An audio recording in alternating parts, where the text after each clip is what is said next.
Hello, I'm Harry Riley. Welcome to Harry's 10-Minute Tales.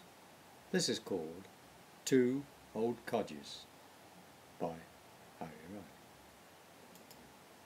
See that man across the road, Rube, leaning against the wall of the bank?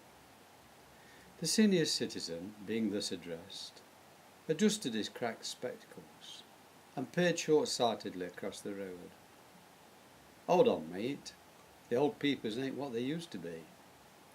"Oh, you mean the one with his arm in a sling, struggling to open a street map?" "No, I mean that scruffy tramp with a dog by his side, begging off the passers-by, you silly old duffer." "Yes, well, what about him?" "He knows when somebody is approaching and begs for alms. It seems he is blind, and yet he knows exactly the right moment to ask." Rupert coughed consumptively, thumping his wheezy chest. "You always did complicate things, Jack.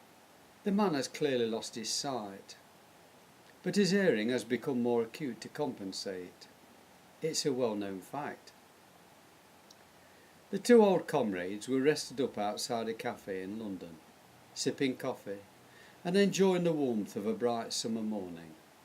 Conversation had lapsed, and they were taking in the street scene of a stressed mother hauling her screeching child across the road and trying desperately to avoid a cyclist, as he in turn weaved in and out amongst the buses and cars. With bells ringing and hooters tooting noisily, the metropolis geared up for yet another busy day.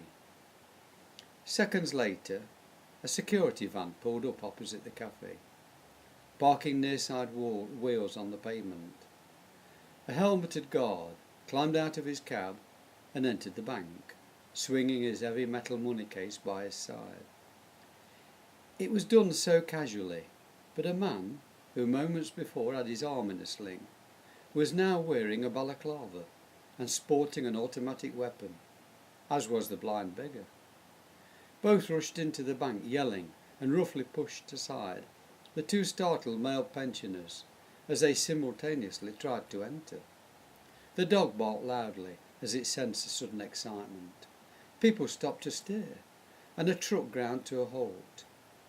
The bank manager was just in the process of switching the empty box for a full one with the security man as the raiders burst in.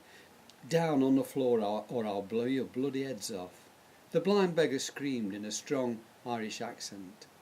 "Do as he says or we'll blast you all to hell," said his partner, loosing off a thunderous burst of gunfire into the air and bringing down half the ceiling to demonstrate they meant business. The terrifying drama took another turn, as without a word passing between them, both robbers slowly let their heavy weapons clatter to the floor, and stood rigid with arms raised in supplication above their heads. Two arthritic old codgers kept their handguns digging firmly into the backs of both criminals until police reinforcements arrived moments later. Rupert and Jack grinned at one another. Their undercover disguises had fooled everyone yet again.